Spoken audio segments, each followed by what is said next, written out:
जैसा कि last episode में हमने देखा था कि एंशिएंट बीस्ट को मारने के लिए जियान ने अपनी स्पेशल मूव का यूज किया था। साथ ही इस अटैक में शाओचिंग ने भी उसे सपोर्ट किया। अब उस एंशिएंट बीस्ट को मारने के बाद शाओचिंग डीमन एम्परर को सामने आने पर मजबूर कर देता है। इस डीमन एम्परर में दूसरों की बॉडी को पजेस करने की एबिलिटी थी, तो उसने काफी चालाकी से मोलियन की बॉडी पर कब्जा कर लिया। हालांकि वो अपनी पावर यूज नहीं कर पा रहा था क्योंकि मोलियन एक लड़की है। साथ ही साथ शाओचिंग ने उसे जबरदस्ती अपनी माइंड स्पेस में एंटर करवा दिया था।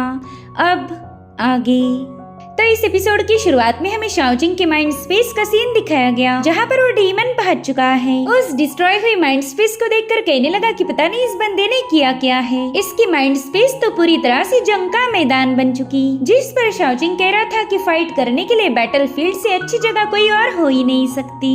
तो चलो जल्दी से आकर मुझ पर हमला कर दो। वैसे भी यहाँ पर हम दोनों की फिजिकल बॉडी मौजूद ही नहीं है, तो इस बहाने से हम अपने सोल एसेंस का यूज करके एक फेयर फाइट कर पाएंगे। जो सुनते ही वो डीमन हंसते हुए शाओचिंग पर हमला करने रवाना हो गया। वो कह रहा था कि तुमने एक भेड़िए को अपने घर में बुलाया है, अब तुम्हारी इस घमंड की कीमत तुम्हें चुकानी पड़ेगी। इधर शाओचिंग भी फुल स्पीड से उस पर अटैक कर चुका और वो बड़ी आसानी से उस डीमन को काफी दूर पटक देता है। वो डीमन तो चिल्लाते हुए कहने लगा कि तुमने अभी अभी मेरे सोल एसेंस को सप्रेस किया था और ऊपर से तुम फेयर फाइट की बात कर रहे, तुम्हें तो शर्म आनी चाहिए। तुम्हें तो जरा भी ईमानदारी नहीं बची और तुम फेयर फाइट की बात कर रहे। तब तक शाओचिंग उसके सामने पहुंच गया। उसे देखकर ही उस डीमन की बोलती बंद हो जाती है, जिसके बाद शाओचिंग मसलाते मुक्के जड़ते हुए उस डीमन को बुरी तरह से कूट देता है। इसलिए उसने गुस्से में अपनी इवल सोर्ड को समन कर लिया और डीमन कह रहा था कि मैं तुम्हें हराने के लिए किसी भी हद तक जा सकता हूँ। और अब वो अपनी सोर्ड से शाओचिंग पर अटैक कर चुका, मगर शाओचिंग उसकी सोर्ड को धर लेता है। जो देखो डीमन कह रहा था कि तुम इसे ज्यादा देर तक होल्ड नहीं कर पाओगे, बस तुम थोड़े से घायल हो जाओ, फिर देखना मैं तुम्हारा क्या हशर करता हूँ। जिस पर शाओचिंग उसकी डिमोनिक सोर्ड को ब्रेक करते हुए कहने लगा कि बस इतनी ही ताकत थी तुम में, क्या यार तुमने तो मुझे निराश ही कर दिया। और अब शाओचिंग उस पर हेवनली प्रेशर रिलीज करते हुए उसकी छाती पर अपना पाँव रख देता है। उस डीमन से कहता है क्या तुम्हें पता है मैंने उस एंशिएंट बीस्ट की बॉडी से तुम्हें बाहर क्यों निकाला था? वेल मुझे इस डिमोनिक रेल्म में जरा भी मजा नहीं आ रहा था, तो मैंने सोचा क्यों ना तुम्हारे साथ थोड़ा सा टाइम पास किया जाए। इधर वो डीमन हैरान होकर कह रहा था कि तुम्हारी पावर तो फर्स्ट जनरेशन के डीमन एम्परर को भी हरा सकती। यहाँ पर शाओचिंग अपने एनर्जी बॉल से उसे मारने वाला था कि तभी वो डीमन कहने लगा कि प्लीज ऐसा मत करो, देखो हम दोनों एक सौदा कर सकते हैं। अब सौदे का नाम सुनते ही शाओचिंग तुरंत ही पीछे हट गया। इस बंदे को दूसरों के ट्रेजर लूटने में हमेशा मजा आता है, इसलिए उस डीमन के ऑफर को केयरफुली सुनने लगा। वो डीमन कह रहा था कि अगर तुम मुझे जिंदा छोड़ दो तो मैं तुम्हें ऐसा पैंतरा बताऊंगा कि तुम कभी भी मर नहीं सकते। वैसे भी सभी लोग इमॉर्टलिटी को हासिल करने की कोशिश करते हैं और वो तो तुम्हें ऐसे ही मिल जाएगी। जो सुनते साथ ही शाओचिंग जोर जोर से हंसने लगता है। तभी वो डीमन उसे गुस्से में पूछने लगा कि बताओ तुम दांत क्यों निकाल रहे, मैंने ऐसा क्या गलत बोला? तो शाओचिंग उसे कहता है कि तुम कई सौ सालों से डीमन एम्परर के साथ रहे, मगर अभी तक तुमने कुछ सीखा भी नहीं। इन लाखों सालों में तुमने अगर कुछ सीखा है तो वो बस इस बॉडी से उस बॉडी में जंप लगाना। देखो मैं मानता हूँ कि इस दुनिया के लोग इमॉर्टलिटी हासिल करना चाहते, मगर वो सिर्फ राइचस पाथ को फॉलो करके, मगर तुम तो बहुत बड़ा झूठ हो। सच बताओ तो तुम्हारी जैसी लाइफ किसी काम की नहीं। तुमने वो कहावत तो सुनी होगी कि जिंदगी लंबी नहीं बल्कि बड़ी होनी चाहिए। अगर मेरा दिन अच्छा गुजरे और शाम में मौत भी आ जाए तो मुझे कोई गम नहीं होगा। और अब शाओचिंग उस डीमन का सारा सोल एसेंस कलेक्ट करते हुए उसे वहीं पर डिस्ट्रॉय कर चुका। उस डीमन का काम तमाम करते साथ ही शाओचिंग माइंड स्पेस से बाहर आ जाता है। वो कह रहा था कि इस बॉल में हेवनली डीमन का ब्लड है, जिसे मैंने एंशिएंट बीस्ट के एसेंस के साथ फ्यूज किया था। साथ ही साथ मेरे पास इस सैंड ऑफ स्टार्स भी है। अगर इन दोनों को कंबाइन किया जाए तो रीइंकार्नेशन एलिक्सर क्रिएट होगा। इससे मैं अपनी सोल को कंडेंस करते हुए अपनी बॉडी को दोबारा से रिबिल्ड कर सकता हूँ। सो गाइस यहाँ पर हमें पता चलता है कि शाओचिंग अपनी बॉडी को दोबारा से रिबिल्ड करने के लिए ही डिमोनिक रेल्म में आया था। यहाँ पर अब शाओचिंग ने उन दोनों चीजों का फ्यूजन शुरू किया। वो जोर जोर से हंसते हुए कह रहा था कि जियान अब फाइनली मुझे अपनी खुद की बॉडी मिलेगी, अब मैं तुमसे आजाद हो जाऊंगा। और अब थोड़ी देर में एक छोटी सी पिल फॉर्म होकर शाओचिंग के हाथ आ गई। वो कह रहा था कि अब मैं जहाँ मर्जी वहाँ घूम सकता हूँ, कोई मुझे नहीं रोक सकता। मगर शाओचिंग ने देखा कि अरे ये तो कोई पिल ना होकर स्प्रिंग एंड ऑटम की सेकंड रिंग है। अब यहाँ पर वो काफी ज्यादा कंफ्यूज हो गया क्योंकि उसने जिस रेसिपी का यूज किया था उससे रीइंकार्नेशन एलिक्सर बनना चाहिए था, मगर उससे फॉर्म हो गई ये रिंग। शाओचिंग कह रहा था कि spring and autumn ring 10 great divine treasures में से एक है, तो फिर मैं इसे खुद फॉर्म कैसे कर पाया? कहीं मैंने टाइम ट्रैवल करने की वजह से हिस्ट्री बदल तो नहीं गई? या फिर ऐसा भी हो सकता है कि मैंने खुद यहाँ पर इतिहास बनाया। खैर, इसके बारे में ज्यादा सोचकर कोई फायदा नहीं होने वाला। साथ ही वो जियान से कहता है, बड़े भाई चलो आज मेरा मूड अच्छा है तो मैं आप पर भी एक एहसान करता हूँ। और फिर शाओचिंग अपनी दोनों रिंग्स का यूज करते हुए वहाँ पर heavenly demon reincarnation formation activate कर चुका, जिसके बाद हमें डिमोनिक रॉल्म की कैपिटल सिटी का सीन दिखाया गया, जहाँ पर शाओचिंग की टीम डीमन ज़ॉम्बीज को मारने में लगी हुई थी। मगर तभी ये लोग देखते कि वहाँ मौजूद सभी डीमन ज़ॉम्बीज अपने आप वैनिश हो गए। साथ ही शाओचिंग ने क्रिएट किए हुए फॉर्मेशन की मदद से जितने भी लोग मारे गए थे वो दोबारा से रीइंकार्नेट हो गए। ये सब शाओचिंग की उस स्प्रिंग एंड ऑटम रिंग की रीइंकार्नेशन का कमाल था। अब अगले सीन में हमने देखा कि शाओचिंग मोलियन को लेकर क्योस पैलेस के स्क्वायर में आ चुका है। यहाँ पर यान मिंगशु उसके लिए फिक्रमंद थी और शाओवी काफी ज्यादा एक्साइटेड और शाओचिंग से कह रही थी कि सीनियर आप तो बड़े ही बहादुर निकले, आपने अकेले ही उस डीमन एम्परर का खात्मा कर दिया। मगर शाओचिंग इसका सारा क्रेडिट अपनी टीम को दे रहा था। वो कहता है कि जियान की स्वॉर्ड स्ट्राइक की वजह से वो डीमन ऑलरेडी घायल था और ऊपर से मोलियन ने भी मेरी काफी ज्यादा मदद की। बेचारे मोलियन को याद आता है कि शाओचिंग की वजह से वो डीमन उसकी बॉडी में घुस गया था। अब वो शाओचिंग की पिटाई कर पाई इससे पहले उन्हें गेट के बाहर से कुछ आवाजें आने लगी। यहाँ पर निंग मोलियन को बता रही थी कि हमारी डिमोनिक रॉल्म को एक लीडर की जरूरत है, तो जाओ जाकर अपनी प्रजा को तसल्ली दो।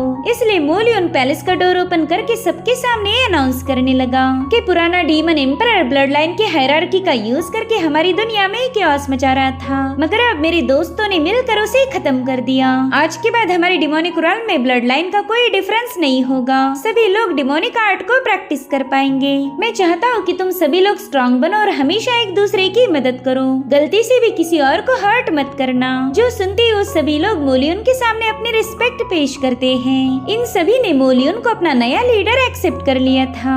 अब ये सारी तामझाम होने के बाद शियान करी थी कि चलो फाइनली हम अपने रॉल्म में वापस जा पाएंगे। मुझे तो हमारी ह्यूमन रॉल्म की काफी ज्यादा याद आ रही, मगर शाओचिंग को यान मिंगशु से बात करनी थी, इसलिए वो तुरंत ही उससे मिलने चला गया। उससे पूछ रहा था कि यान तुम यहाँ से क्यों जा रही हो, जिस पर यान मिंगशु कहने लगी कि हमारा मिशन अब पूरा हो चुका, इसलिए यहाँ रुकने का कोई फायदा नहीं। उतने में ही शाओचिंग ने बड़े ही रोमांटिक अंदाज में उसे अपनी बाहों में ले लिया। ये देखकर तो बेचारी यान मिंगशु की दिल की धड़कनें काफी ज्यादा तेज हो गई थी। उसे तो समझ ही नहीं आ रहा था कि वो शाओचिंग से नजरें कैसे मिलाए। तभी शाओचिंग उससे कहने लगा कि मैं तुमसे अलग नहीं होना चाहता, इस जिंदगी के सफर में तुम मेरा साथ दो।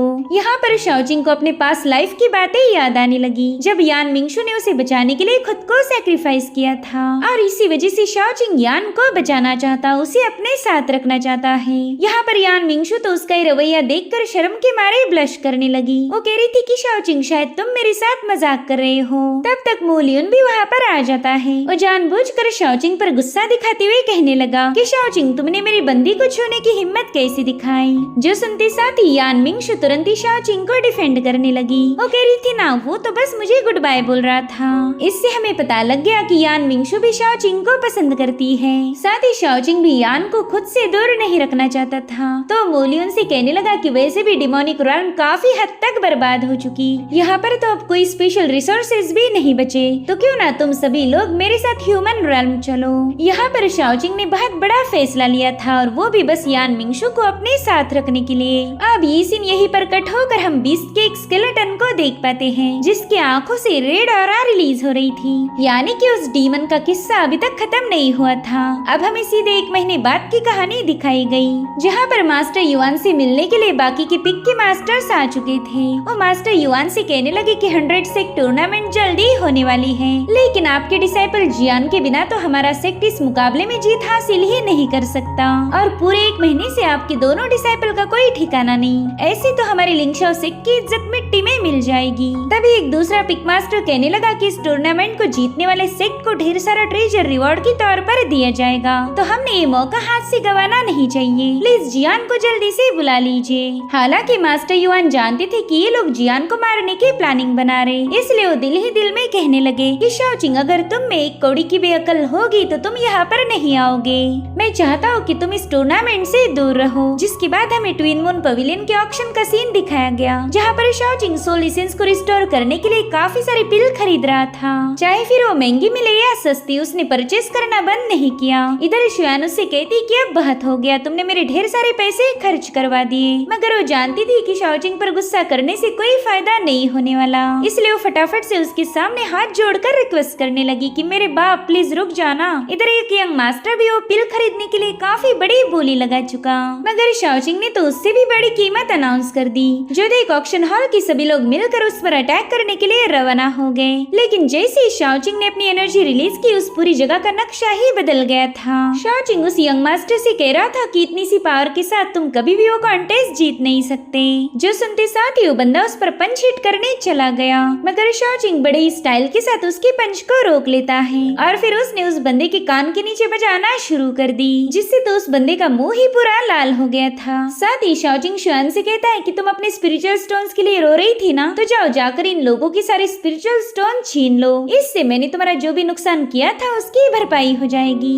जो सुनते साथ ही शुआन तो काफी ज्यादा खुश हो गई। इधर शाओचिंग ऑक्शनियर को काफी बड़ी कीमत पे करके एक और पिल खरीद चुका। उतने में ही शाओयू से बताने लगी कि हमने डेमोनिक रॉयल में इतना बड़ा पंगा क्रिएट किया, लेकिन यहाँ पर तो कोई भी उस बारे में बात ही नहीं कर रहा। सभी लोग बस इस टूर्नामेंट के बारे में डिस्कस कर रहे हैं। मुझे तो ये बिल्कुल सही नहीं लग रहा, इसलिए हमने कुछ दिनों तक लिंगशाओ पवेलियन वापस नहीं जाना चाहिए। तो शाओचिंग उससे कह रहा था, अरे वाह मेरी जान, देखो तो मेरे साथ रह के तुम कितनी ज्यादा स्मार्ट हो गई। और अब ये लोग जूशियन टावर पहुँच जाते हैं। वहाँ की ओनर शाओचिंग को बता रही थी कि इस 100 सेक्ट टूर्नामेंट को जोंगजाओ कॉन्टिनेंट के टियानजी सेक्ट ने ऑर्गेनाइज किया है, जिस पर शाओचिंग कहने लगा कि जोंगजाओ रीजन तो हमारे किंजाओ से काफी ज्यादा दूर है, तो वो लोग हमारे यहाँ पर ये प्रतियोगिता क्यों रख रहे हैं? शायद वो लोग हमारी सिटी पर अपना इन्फ्लुएंस बढ़ाना चाहते हैं। साथ ही वो ओनर बता रही थी कि इस प्रतियोगिता को लिंगशाओ सेक्ट में रखा गया है। मेरे ख्याल से इसके पीछे टियानजी सेक्ट का एल्डर वांग युनकुई का हाथ होगा। वहीं पर शुआन कहने लगी कि मुझे अभी अभी पता चला कि इस प्रतियोगिता को जीतने वाले बंदे को ढेर सारा फॉर्चून और फेम मिलेगा। तो शाओचिंग इस प्रतियोगिता के पीछे की सारी कहानी समझ गया। वो कह रहा था कि जो भी इसमें विनर होगा उसके हजारों लाखों दुश्मन बन जाएंगे और फिर उसे खत्म करने वाला बंदा टॉप पर पहुंच जाएगा। यानी कि वो लोग जानबूझकर हमारे लिंगशाओ सेक्ट को टारगेट बना रहे, ताकि हमारा सबसे स्ट्रॉन्ग डिसाइपल उस प्रतियोगिता को जीतकर सभी कल्टिवेटर्स का दुश्मन बन जाए, जिसके बाद उसे भी मार दिया जाएगा। तो ओनर शाओचिंग को बताने लगी कि इससे बचने का बस एक ही रास्ता है, तुम और जियान सेक्ट में वापिस ही मत जाओ। इससे तो ना तुम विनर बनोगे और ना ही मार्शल वर्ल्ड के दुश्मन। जिस पर शाओचिंग कह रहा था, हाँ तुम एकदम सही बोल रही, अगर हम सेक्ट में वापस गए तो हमारे मास्टर युआन के लिए दिक्कतें और ज्यादा बढ़ जाएगी। और तुम लोग तो जानते ही हो मैं अपने मास्टर को बिल्कुल भी परेशान नहीं देखना चाहता। वहीं दूसरी तरफ मास्टर युआन से मिलने के लिए टियानजी सेक्ट का वांग युनकुई पहुंच चुका था। वो कहता है कि जब तक आपके डिसाइपल्स यहाँ पर वापस नहीं आते तब तक हम इस प्रतियोगिता को शुरू नहीं कर पाएंगे। जिस पर मास्टर युआन कहने लगे कि मेरे डिसाइपल अब बड़े हो चुके, वो अपने डिसीजन खुद ले सकते हैं, इसलिए मैं उन पर दबाव नहीं डालूंगा। मुझे नहीं लगता कि मेरे डिसाइपल यहाँ पर आने वाले हैं। और उतने में शाओचिंग एक लात मारते हुए डोर को ओपन कर चुका। वो खुश होकर कह रहा था कि मास्टर देखो मैं आ गया। इधर मास्टर भी गुस्से में कहते, अरे वाह अच्छा हुआ तुम वापिस आ गए। दरअसल शाओचिंग तो यहाँ पर जानबूझकर अपने मास्टर का बीपी हाई करने आया था। वहीं पर वांग युनकुई शाओचिंग को देख काफी ज्यादा खुश हो जाता है। वो कह रहा था कि चलो शाओचिंग तो वापिस आ गया, यानी कि जियान भी यहाँ पर पहुँच जाएगा। अब हम बड़े ही जल्दी इस टूर्नामेंट को शुरू कर पाएंगे। मगर शाओचिंग तुरंत ही उससे कहने लगा कि चलो मुंह दिखाई के लिए कोई ट्रेजर दे दो। अब ये सुनकर वो बंदा थोड़ा सा शॉक हो गया। शाओचिंग उससे कहता है, देखो जो भी हमें हराएगा वो हमारी पूरी दुनिया में मशहूर होगा, तो उसके लिए हमें इनाम चाहिए, वरना मैं और मेरे बड़े भाई इस टूर्नामेंट को ज्वाइन नहीं करने वाले। तो वांग उसे प्रिमोर्डियल एनर्जी की पिल मुंह दिखाई के तौर पर दे देता है। वो कह रहा था कि ये इस दुनिया की सबसे बेस्ट हीलिंग पिल है, अब इससे ज्यादा मैं तुम्हें और कुछ दे नहीं सकता। मगर शाओचिंग ठहरा लालची बंदा। वो कह रहा था कि मेरे बाकी के दोस्त और हमारे लिंगशाओ सेक्ट के एल्डर्स को भी इनाम चाहिए, उसके बिना तो हम कॉन्टेस्ट में नहीं उतरने वाले। जो सुनकर वो बंदा उसे एक ट्रेजर होल्ड करने वाला बुक दे देता है। वो कह रहा था कि इस बुक में हमारे टीएनजी स्कूल के काफी सारे पावरफुल ट्रेजर्स हैं, तो तुम इसमें से कोई भी एक ट्रेजर सिलेक्ट कर सकते हो। मगर शाओचिंग ने तो उस पूरे बुक पर ही कब्जा कर लिया। साथ ही वो वांग के सेक्ट की भी तारीफें करने लगा, ताकि वांग चाहकर भी उससे वो बुक वापस छीनने न पाए। यहाँ पर मास्टर युआन चुपचाप से सारा तमाशा देख रहे थे और जानते हैं कि शाओचिंग की चूना लगाने की आदत नहीं जाएगी। इधर शाओचिंग वांग से कह रहा था कि अब आप बिल्कुल फिक्र मत कीजिए, ये टूर्नामेंट तो मजे का होगा। अब उन सभी मास्टर के वहाँ से जाने के बाद शाओचिंग उस बुक को चेक करता है, जिसमें शाओचिंग को chaos green lotus, sovereign bell और ग्रेट लियो गोल्डन एलिक्सर जैसे पावरफुल ट्रेजर मिल चुके थे। शाओचिंग एक्साइटेड होकर कहने लगा कि वाह, फाइनली मैं अमीर हो गया। अब वो अपने मास्टर को आवाज दे रहा था कि तभी मास्टर कहते, मुझे मास्टर नहीं बुलाओ। वो तो सीधे शाओचिंग को कूटने के लिए रवाना हो चुके थे। और इसी के साथ एपिसोड यहीं पर एंड हो जाता है। Thank you so much for watching. Bye bye, take care.